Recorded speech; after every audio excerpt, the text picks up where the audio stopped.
여러분 안녕하십니까? 이어서 광주 MBC 5시 뉴스입니다.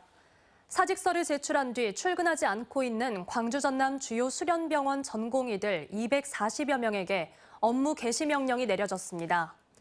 전남대병원은 전공의 319명 중 전날 사직서를 낸 245명 가운데 135명이 무단 결근한 것으로 확인됐고, 조대병원은 142명의 전공의 중 114명이 출근하지 않은 것으로 확인돼 보건복지부로부터 업무 개시 명령을 받았습니다. 보건복지부는 업무 개시 명령을 받은 전공의들의 복귀 여부를 확인한 뒤 미복귀자에 대해서는 불이행 확인서를 발부하고 추가로 강제 이행 명령도 내릴 방침입니다. 또 강제 이행 명령에도 병원에 복귀하지 않는 전공의에 대해서는 의사 면허 정지 등을 조치하고 고발할 계획입니다.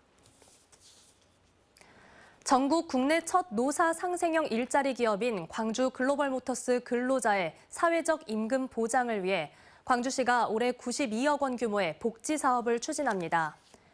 광주시는 대리 이하 직원에게 주거 안정자금을 지원하고 임대주택 건설에도 속도를 내 지역 정착을 유도할 계획입니다.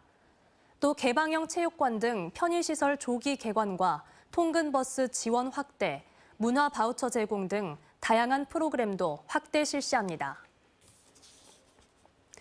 녹색정의당 광주시당이 박영우 대유 위니아그룹 회장의 구속은 사필 규정이라고 밝혔습니다.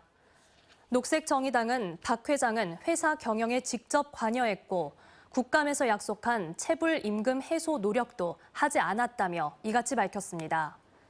금속노조 광주전남지부도 위증과 거짓말을 일삼은 박 회장의 구속은 당연한 것이라며 늦었지만 체불 임금 변제 등 약속을 이행하라고 촉구했습니다. 오늘 자정쯤 여수 소라면 현천리 편도 1차선 도로에서 승용차가 전신줄을 들이받았습니다. 이 사고로 차량 앞부분이 크게 파손됐고 차량에 타고 있던 운전자와 운전자 어머니가 숨졌습니다. 경찰과 소방당국은 정확한 사고 경위를 조사하고 있습니다. 장성경찰서는 택배 차량을 몰다 보행자를 치어 숨지게 한 혐의로 택배 기사인 29살 남성을 입건해 조사하고 있습니다. 이 남성은 어제 오후 2시쯤 장성군 서산면의 한 편도 1차로에서 1톤 택배차를 운전하던 중 길을 걷던 74살 김모 씨를 들이받아 숨지게 한 혐의를 받습니다.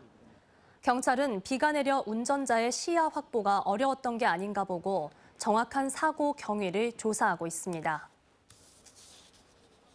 광주 MBC 2024 영산강 그란폰도가 오늘부터 선착순으로 참가 신청을 받습니다. 영산강 그란폰도는 오는 5월 11일 열리며 영산강 일대를 포함한 나주와 영암, 화순 지역 등 120여 킬로미터 구간을 자전거로 달리는 대회입니다. 이번 대회는 광주 MBC와 나주시가 주관하며 자전거 생활체육 정착과 지역 홍보 등을 위해 추진됩니다. 게임과 웹툰, 애니메이션 등의 콘텐츠 전문 인력 양성을 위한 광주 실감 콘텐츠 큐브 GCC 사관학교 1기 입학 설명회가 오늘 광주에서 열렸습니다. 서울에 이어 두 번째로 열린 이번 설명회에서는 예비교육생 100여 명이 참석한 가운데 GCC 사관학교 소개와 콘텐츠 분야 명사특강, 교육과정 안내 등이 이뤄졌습니다. 언제 어디서나 내 손 안의 뉴스. 광주 MBC 뉴스 유튜브 구독으로 함께하세요.